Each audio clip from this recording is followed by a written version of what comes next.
자, 이번에는 부정교합에 대해서 한번 알아보겠습니다. 일반적으로 사람들이 부정교합이라고 하면 주로 이제 아래턱이 큰 그런 교합을 부정교합이다 라고 얘기하시는 분들이 상당히 많은데요. 실질적인 부정교합은 정상이 아닌 교합을 통칭하게 됩니다. 부정이니까요.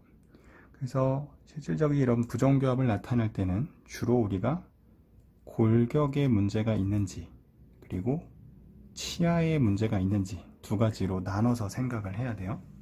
골격에서부터 생각을 해보면 골격도 우리가 3차원적으로 생각을 해야 되기 때문에 사람의 옆모습에서 볼 수 있는 전후방적인 관계, 또 다음으로 수직적인 위아래의 관계, 그 다음 마지막으로 정면에서 봤을 때인 좌우의 관계를 살펴볼 수 있습니다. 제일 눈에 띄게 우리가 부정교합이다 혹은 뭐가 문제가 있다라고 느끼는 거는 사실 전후방적인 거예요. 보통 우리가 옆모습을 봤을 때를 말을 하는데 이 전후방적인 골격적인 부정교합은 1급, 2급, 3급으로 나눠지게 됩니다.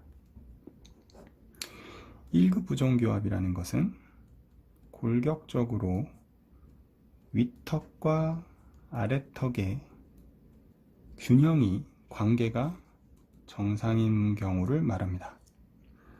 그럼 2급 부정교합은 골격이 윗턱과 아래턱의 관계가 윗턱이 크고 아래턱이 작은 경우를 말합니다. 3급은 골격이 윗턱과 아래턱의 관계에 있어서 윗턱은 작고 아래턱이 큰 경우를 말해요. 그래서 흔히 2급 부정교합에서의 얼굴형을 보면 코와 입술까지의 관계가 나쁘지 않더라도 입술이 좀 작고 아래턱이 밑으로 처지는 이런 무턱이 나타나는 경우들이 좀 있습니다.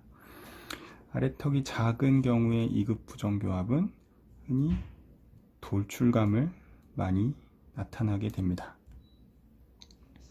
그러면 3급 부정교합이라는 것은 흔히 일반인들이 부정교합이라고 했을 때 주로 아래턱이 큰 경우를 말을 많이 하는데 이것이 바로 상급 부정교합입니다. 얼굴형은 주로 코가 조금 낮고요. 윗입술 자체가 밑으로 많이 떨어지는데 아랫입술이 앞으로 많이 나온, 그러면서 턱이 좀 과하게 발달된 이런 형태의 얼굴을 많이 가져요. 그래서 턱의 발달, 그리고 윗턱은 작은, 흔히 우리가 이거를 주걱턱이라고 얘기를 합니다. 자, 다음으로는 이제 전후방적인 관계를 확인했기 때문에 이번에는 위아래, 즉 수직적인 관계에 대해서도 살펴볼 수 있는데요. 사람의 옆모습을 봤을 때 얼굴형이 긴 사람이 있고 짧은 사람이 있다라고 생각을 하시면 돼요.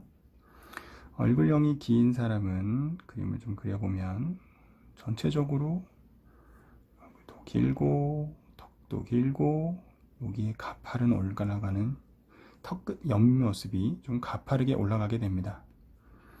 짧은 얼굴형에서는 코에서 입술 자체도 좀 짧고 턱끝도 짧으면서 아래턱이 상당히 발달된, 즉 사각턱의 얼굴형을 갖게 되는데, 흔히 긴 얼굴형, 우리가 머리뼈와 아래 턱 끝의 각도를 이루는 이 각도가 크다라고 해서 하이 앵글이라고 얘기를 많이 해요. 얼굴은 긴 장자를 써서 장안모라고 얘기합니다. 반대로 머리뼈의 각도와 아래 턱뼈의 각도가 선이 이루는 각도가 작기 때문에 이런 경우를 로우 앵글이라고 하고 단안모라고 합니다. 보통 이렇게 하이 앵글인 경우에는 턱 관절에 이상이 있는 경우가 상당히 많고요. 턱관절, 또 비염이 있다거나 입으로 숨을 쉬는 구호흡 등을 보이게 됩니다. 단안모에서는 특징적으로 사각턱이 나타나는 경우가 많아요.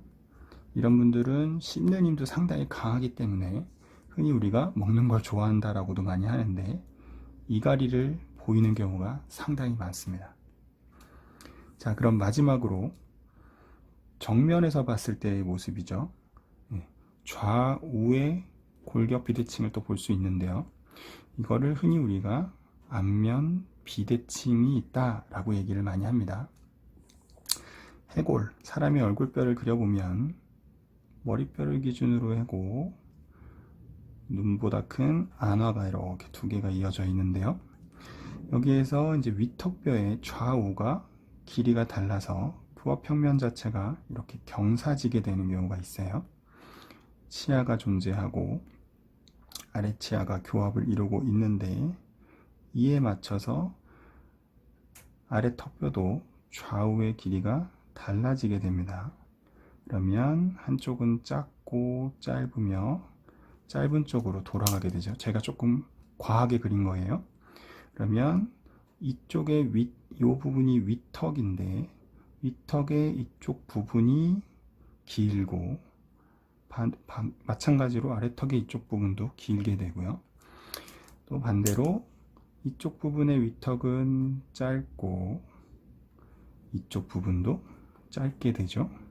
그러면 얼굴은 중앙을 따라오다가 한쪽으로 치우쳐지는 앞면의 비대칭을 나타나게 됩니다. 지금까지 세 가지 전후방적인 그리고 위아래 그리고 좌우의 골격적인 비대칭을 말씀드렸는데요. 마지막으로는 이제 치아의 부정교합인 거죠. 골격의 부정교합을 말씀드렸는데요. 이제부터는 치아의 부정교합이 남았어요. 이거는 그냥 눈에 보이는 겁니다.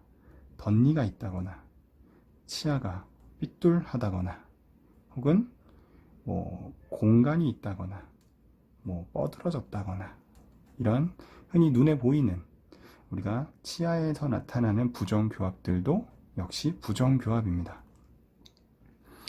그러면 이런 여러 가지 부정교합이 있는 거죠. 그래서 흔히 부정교합이 있다 없다가 중요한 것이 아니라 부정교합은 얼마나 심하냐 혹은 심하지 않으냐 요거를 찾는 것이 중요하고요.